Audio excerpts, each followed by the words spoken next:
여기 테드웨어에 제가 지난번에 한번 보다 보니까 아주 재밌는 그 소개가 있어서 제가 여러분께 잠깐 소개를 시켜드리려고 합니다. 그걸 잠깐 얘기하고 들어가려고 합니다. 베네수엘라에 카라카스라고 하는 섬이 있다고 합니다. 그 도시가 있다고 합니다. 근데 이 베네수엘라는 굉장히 경제적으로 약하기 때문에 70% 이상이 빈민들이라고 합니다. 여기 보시면 표시가 나죠? 여기 단독지들이 이렇게 형성되어 있는. 근데 베네수엘라 중에서도 카라카스라고 하는 그 도시 내에 토레 다비드라고 하는 빌딩이 있습니다. 카라카스 도시의 한가운데 지금 이렇게 있는데 토레 다비드라고 하는데 이게 45층짜리 건물이라고 해요. 근데 90년도 초에 건물 개발자가 이 공사를 하다가 죽었어요. 근데 가장 큰 원인은 경제적 IMF라든지 각종 경제적 그런 위기 문제 때문에 공사가 중단이 되었다는 겁니다. 그래서 앙상한 뼈대들만 여기 보면은 뼈대들만 남아있죠. 이렇게 남아있는 상태로 중단이 되었는데 이 건물의 유일한 출입구가 요 문 하나라고 합니다. 하나에. 근데 문제는 뭐냐면은 이렇게 방치가 되어 있으니까 여기에 사람들이 3,000명 정도 되는 사람들이 갈 곳이 없는 사람들이 여기 몰려와서 이 건물에 들어가서 살기 시작을 하더라는 겁니다. 근데 어떤 일이 벌어졌냐면은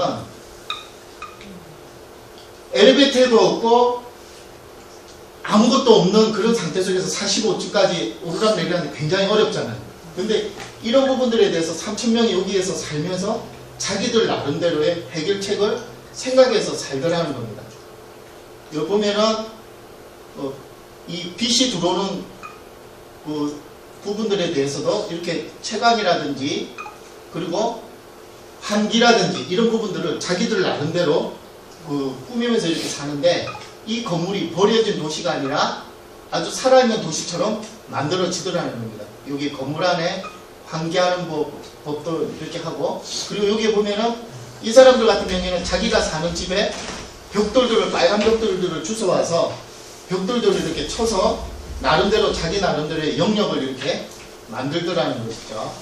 또 보면은 커튼이라든지 자기네들이 가구 쇼파라든지 이런 부분들을 갖다 놓고 자기 나름대로의 집들을 이렇게 꾸미고 각자의 공간들을 이렇게 만들어 가더라는 겁니다. 여기 보면은 근데 저마다 보면은 자기네들이 가지고 있는 아이디어라든지 디자인이라든지 그런 것들을 다 이렇게 하면서 살더라는 겁니다. 더군다나 붉은 벽돌, 무늬 벽지라든지 이런 부분들을 도배해서 자기들 나름대로의 특색 있는 디자인을 드러내면서 이렇게 살더라는 거예요. 아주 행복하게 그것도. 그리고 자기들 나름대로 우리 가족들이 여기서 살고 있다 이런 자부심을 갖고 있더라는 것이죠. 근데 또 놀라운 거는 이 건물 안에 공장도 있다는 거예요. 옷가게를 하는 공장도 있고요. 그리고 이발소도 있고요. 식료품 가게도 하면서 이 사람들한테 필요한 서비스도 제공을 하고 심지어 교회까지도 있더라는 거죠. 참 신기하지 않습니까? 그리고 여기 보시면은 여기 있죠. 이건 엘리베이터에 쓰는 도르래입니다.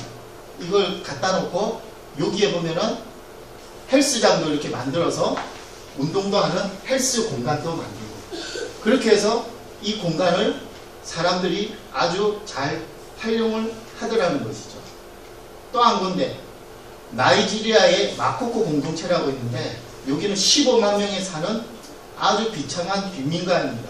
여기 수상가옥들로 이렇게 형성이 되어 있는데 아주 여기에서 움직이는 것들은 물 위에 이렇게 집들을 지어놓고 배로 이렇게 움직이면서 이렇게 생활하는 부분인데 우리가 이렇게 들여다봤을 때 도저히 살지 못할 정도로 비참한 그런 공간인데 여기에서도 보면은 이발소나 DVD 같은 것들 판매하는 데도 있고 사진관도 있고 그리고 심지어 뭐냐면은 라이브 밴드들도 있다는 거예요.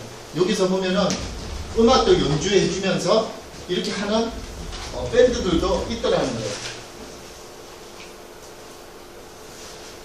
그리고 더 놀라운 거는 여기에 살고 있는 아이들을 위해서 학교를 지었어요. 수상가가 학교를 지었는데 이 학교 주변에 아까 거기 상가에 있는 주인들이 이 배를 이렇게 정박하는 위치가 되는데 우리로 따지자면은 주차장이 되는 거죠. 여기 보면은 여기 막 이렇게 빈민가들이 있는데 별도에 떨어진데 이 학교를 이렇게 만든 거예요. 마코코 어린아이들을 위해서 여기서 만들었는데 학교를 만들고 이 공간을 쓰는데 이 공간이 딱 1층밖에 없어요. 근데 굉장히 제한적인데 이 공간에서 학생들이 공부를 하기도 하고 또 이렇게 마을 주민들이 모여서 마을 광장처럼 이렇게 활용을 하는 그런 상황인 거죠.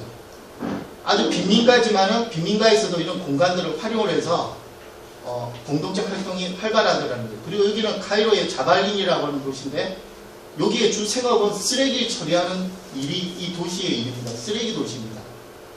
이집트에서 있는 모든 쓰레기는 가져와서 분리수거하는 데인데 이런 동네에서는 도저히 살 수 없을 것 같이 이렇게 보이는데 사람들이 여기서도 시장도 가지고 있고 교회도 가지고 있고 레스토랑도 있고 심지어 이발소도 있고 아주 없는 것들이 없이 사람들이 그 상황에 맞춰서 이렇게 잘 생활을 하더라고요. 그리고 심지어 쓰레기 더미에서 각종 재료들을 갖고 와서 자기 집안들을 아주 이렇게 다양하게 꾸미는 거죠. 그러니까 한정된 공간이나 돈을 가지고서도 이렇게 이쁘게 꾸미고 심지어 여기 집 같은 경우에 있어서는 아주 이 여자분이 집안을 아주 특색 있게 디자인하면서 세상에 둘도 없는 그런 집을 꾸미고 살더라는 것이죠. 벽들은 모조 내리석으로 이렇게 장식되어 있는 부분을 가지고 있고 그러면서 이 사람들은 행복하게 자기네들이 꾸며져 있는 그 공간에서 이렇게 행복하게 살고 있더라는 것이죠. 여기 보시면은 토굴 속에 사는 사람들도 자기가 처해져 있는 상황 속에서 최대한으로 그것들을 활용하면서 살더라는 거죠. 이걸 보면서 좀 느끼는 부분들은 우리 사람들에게는 상황을 활용하는 본성이 있습니다. 그리고 다양하고 그 본성은 굉장히 다양하고 창의적인데 우리는 대부분 가만히 들여다보면은 돈이 없어서 조금이라도 뭔가 여건을 지원을 받아야 되겠다는 어떤 그런 생각을 좀 앞서서 우리 주변을 쳐다보고 우리 마을을 혹시 쳐다보고 있는 건 아닌지. 근데 중요한 거는 앞에 세 개의 마을에서 얘기했듯이 돈이나 각종 정부의 어떤 지원보다도 사람들이 갖고 있는 이 창의적인 어떤 본성은 굉장히 강력하고 무한하다는 것이죠. 이걸 무시해서는 안 된다는 겁니다. 여기 보면은 똑같음이라는 전염병이 인간의 본성을 죽입니다. 이렇게 얘기를 했는데 여기 보면은 아파트 같은 경우에 굉장히 획일적으로 이렇게 짓기도 하고 똑같은 대규모 개발 사업을 해서 주택을 공급을 해서 많은 사람들한테 이렇게 넘기는 개발 사업 같은 경우는 사람의 그런 어떤 창의성을 죽이는 그런 부분이라는 것이죠. 오늘 여러분들하고 좀 말씀드리고 싶은 부분들은 우리가 지난주에 우리 마을을 한번 이렇게 돌아다녔었는데 이 마을에 대해서 공간이라든지 이런 부분들을 들여다보면서 좀 우리가 가진 창의적인 어떤 본성을 좀 활용을 해서 좀 이런 부분들을 이렇게 좀 개선했으면 좋겠다 라든지 이런 부분들을 한번 활용을 했으면 참 좋겠습니다. 어떻게 한번 우리가 가지고 있는 창의적인 본성을 한번 발휘할 그런 준비가 되셨습니까? 네. 소리가 너무 적은데요. 네. 한번 오늘은 지난